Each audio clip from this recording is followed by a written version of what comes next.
increased police presence and patrols along major highways, both day and night, to monitor and enforce compliance with traffic laws.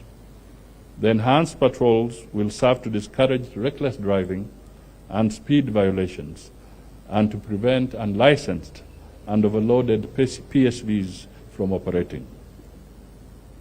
2, strict enforcement of vehicle roadworthiness regulations, including ensuring that all PSVs have valid road service licenses, either for long distance or commuter routes. This will help ensure that only safe vehicles are on the road. 3, heightened action against illegal and unlicensed PSVs to prevent them from operating as passenger transport vehicles.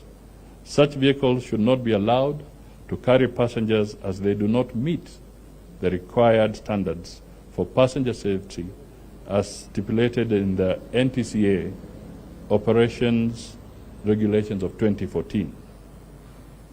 We need them to enforce speed limits across all major highways and prevent road crashes relating to speeding.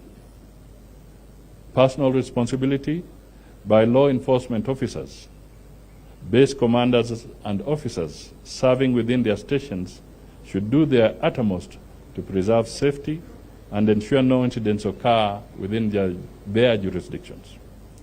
Every officer must be actively engaged in monitoring, reporting, and addressing any issues of non-compliance to road safety regulations. This is critical to the national road safety goal of reducing road traffic fatalities by 50% before 2028. On terrorism, Kenya has achieved milestones in the fight against terrorism and violent extremism.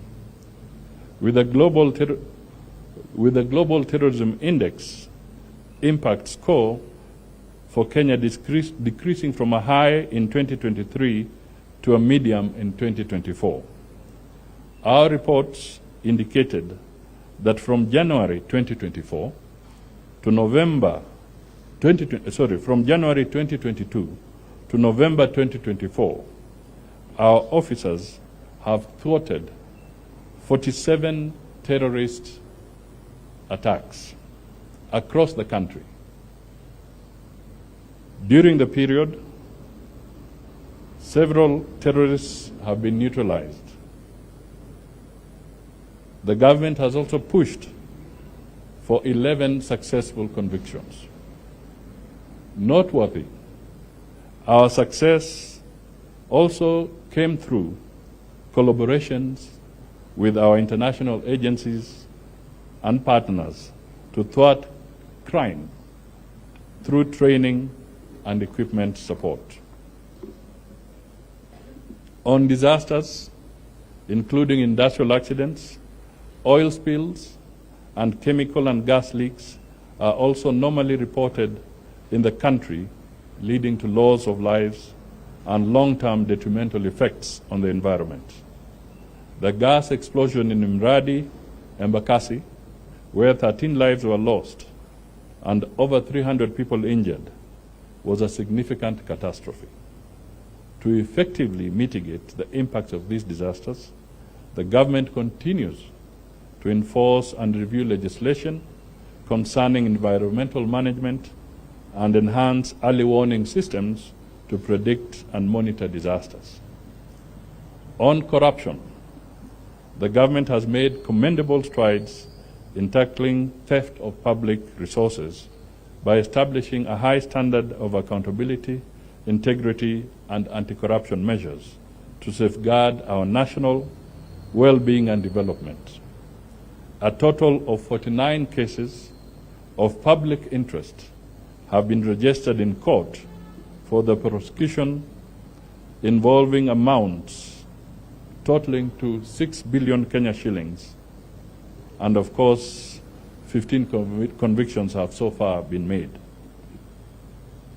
In the international civil aviation arena, or organizations ICAO, The Universal Security Audit Program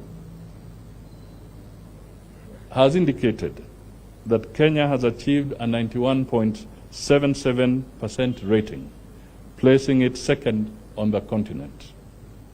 This accomplishment showcases the country's commitment to ensuring the highest levels of safety and security at its airports, including Jomo Kenyatta International Airport.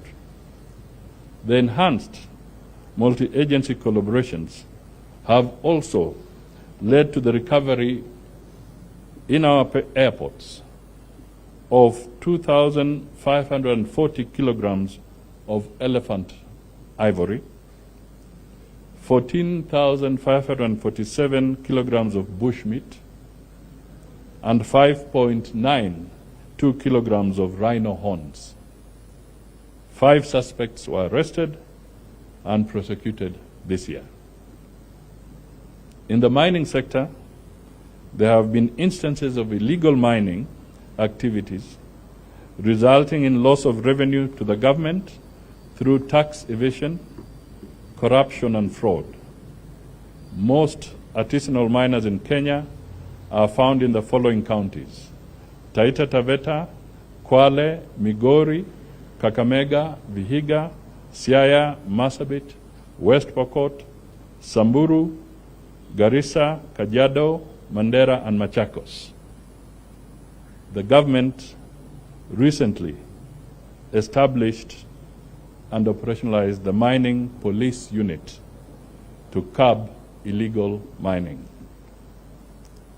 On social media and the rise of sensational and misinformation, we request citizens to be vigilant to sensationalist social media posts and seek to verify the authenticity of information posted online.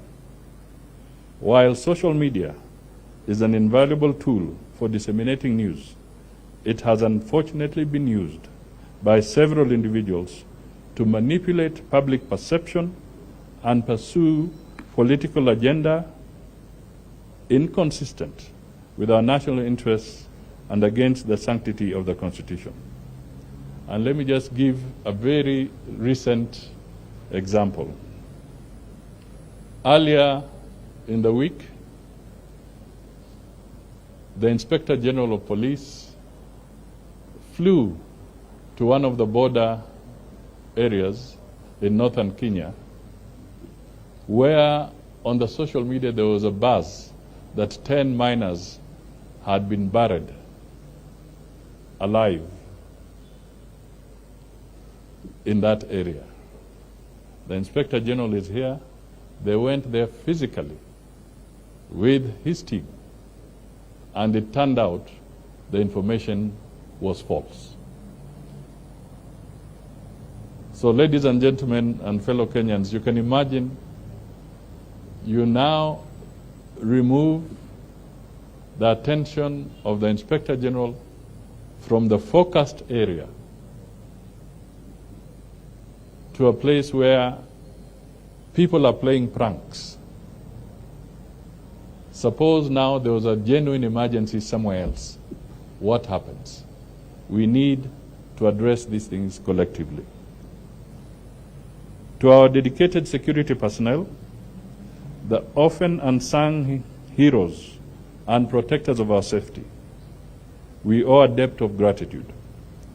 Your unwavering commitment, often at a great personal risk, secures the freedoms and peace we cherish. You are the guardians of our nation's security, and your sacrifices do not go unnoticed. As a nation, we honor your bravery and dedication.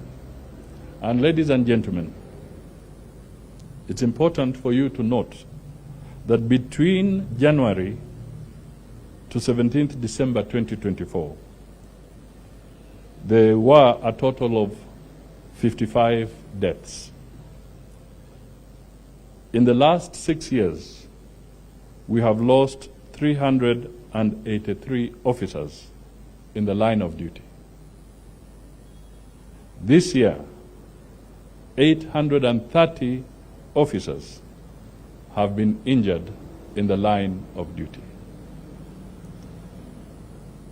This is data that is critical because we sometimes forget that the security agencies are human. On the State Department for Immigration and Citizen Services in 2024, there were remarkable strides in enhancing the service delivery and easing and expanding access to government services and fostering inclusivity in public services.